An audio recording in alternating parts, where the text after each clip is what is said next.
Mga kapuso, kapamilya, kapatid, at lalong-lalo na sa mga ka-Armstrong, maganda at pagpalang day. Welcome back to my channel. Sa bidyong ito, tara, samahan nyo kaming magliwaliw sa isla ng Batanes! Woo! Yeah! Namnamin natin ang ganda ng isla ng Batanes, kaya part by part ang ating gagawin, mga ka-Armstrong. So ito ang unang part mula pagpunta sa airport hanggang sa pagdating sa Batanes. So di ko na patatagalin pa at uumpisahan ko na ang video pagkatapos ng intro.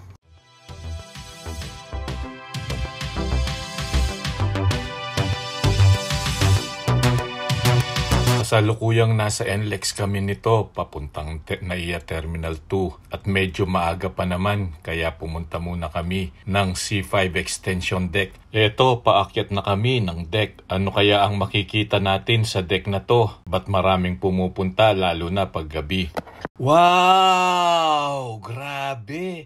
Solid, liquid, gas, at mapapawaw ka na lang talaga sa ganda ng view. Kaya pala maraming pumupunta dito eh. Ito ang sagot. Grabe, ang ganda dito. Lalo na pag gabi, kitang-kita ang mga paalis ng mga eroplano. Ayan oh. So ayun guys, papasok na tayo ng Terminal 2.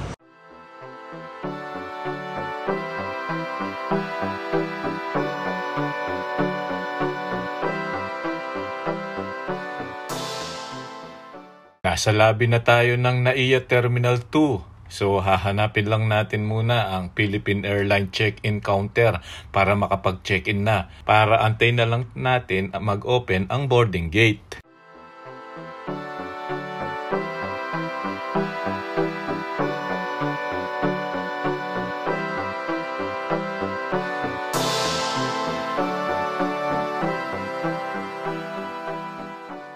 Ayan yung mga check-in counter ng Terminal 2 NAIA. Pupunta lang kami doon para umupo at maghihintay ng 2 oras. So ayan, nakakapasok na kami sa boarding gate. Doon kami sa boarding gate doon. So ito ang aking boarding pass. Going to ayaw mag-focus. Going to Basco, Batanes.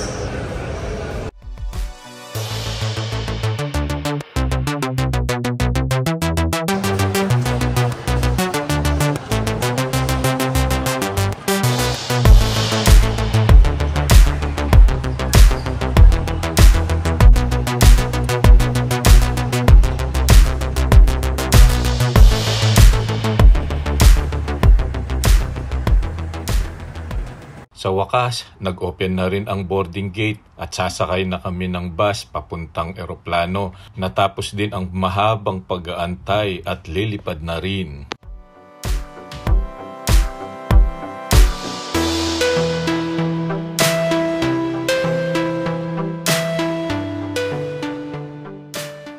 We are at 2B2932 patungong Basco. Mabuhay! Philippine Airlines, the heart of the Filipino, welcomes you on board PRN 2B29. 1 hour later. Ayun no, nakarating din. Eto ang airport ng Batanes. Hahanapin lang muna natin ang contact person ng hotel at ang tourist guide para makalarga na.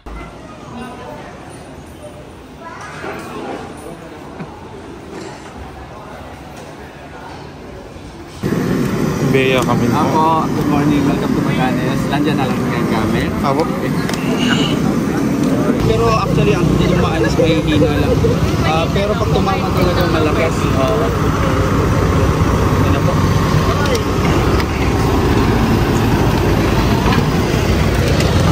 Thank you po. Ayan, nakalarga na rin kami at papunta na ng hotel para kain lang tapos larga na. Di na kami magpapatumpik-tumpik, baka bumagyo at di na kami makapag-enjoy sa paglalamyerda. Nakarating na kami ng hotel nito, binabalang namin ang mga gamit at nagpunta na ng bar and restaurant para makapag-lunch. Nagutom kaya kami sa biyahe. Kain muna tayo, tara! Ayan ang lunch namin. Light lang. May rice, vegetable, fried egg at crispy pork.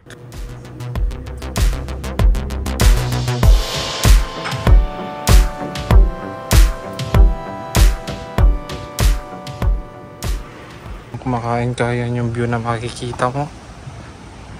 Talagang gaganahan ka kumain.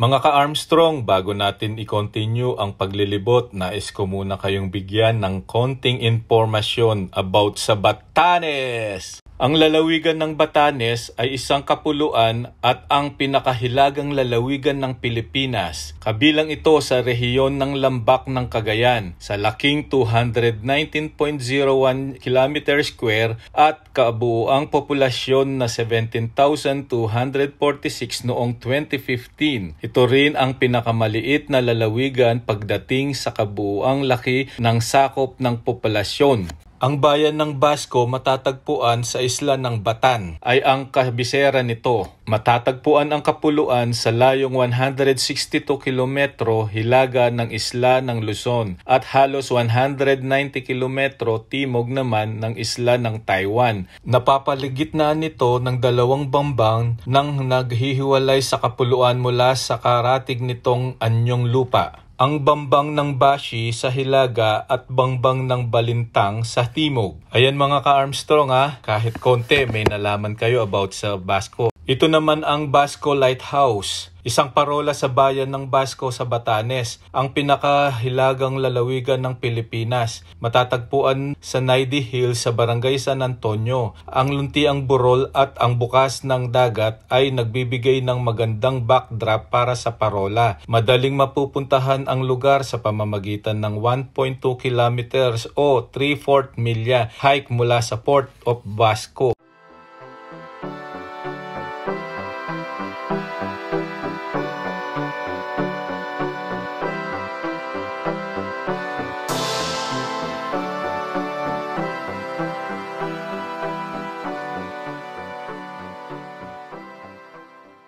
Ayan, nasa terrace na kami ng lighthouse. Grabe, lupit ng view dito. Talagang mabubusog at mamamangha talaga ang mga mata sa ganda ng tanawin.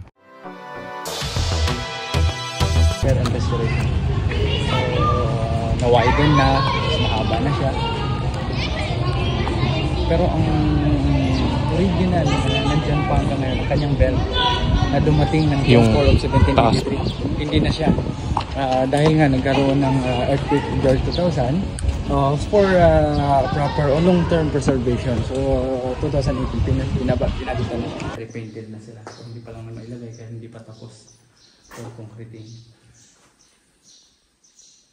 Ito ang Basco Cathedral, canonically na pinangalan ng Our Lady of the Immaculate Conception Cathedral at karaniwang kilala bilang Santo Domingo Church, ay isang Roman Catholic Cathedral Church na matatagpuan sa Basco, Northern Bataan Island, Batanes.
Kasalukuyan tayong papunta sa Batanes Port. Habang on the way tayo, makikita natin ang super ganda ng view at talagang di mo matatawaran ang ganda dito. Ang di lang maganda dito sa Batanes ay daanan siya ng bagyong malalakas kaya nakakatakot, pero ang positive side talaga, sobrang ganda ng isla nito. Promise!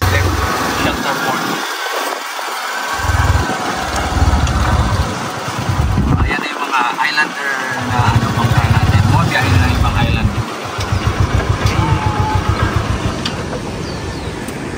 Maligo.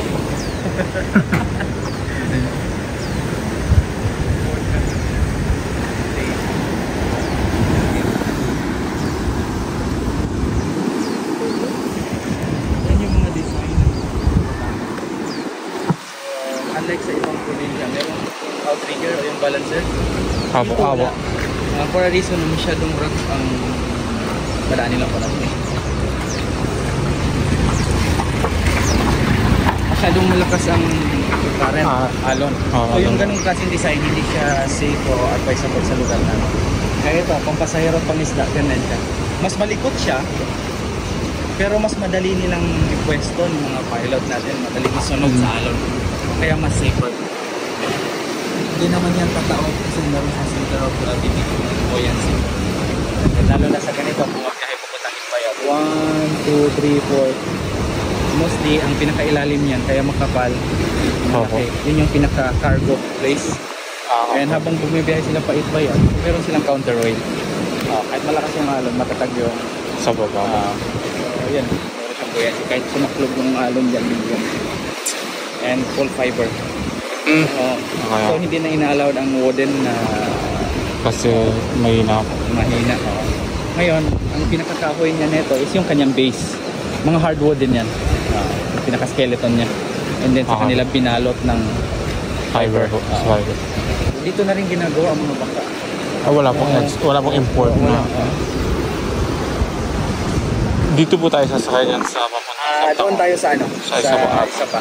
So dito is a shelter port lang siya. Hindi siya for, Ayan guys, tapos na ang part 1 ng ating paglilibot at nawa antabayanan nyo ang part 2 and 3 nito. At pihadong lalo kayong mapapawaw sa ganda dahil mag-cave at iba pa. So mga ka-Armstrong, pakipindot naman ang subscribe button kung bago ka pa lang sa aking channel at huwag mo na rin kalimutan na hit ang notification bell. Thanks for watching. God bless!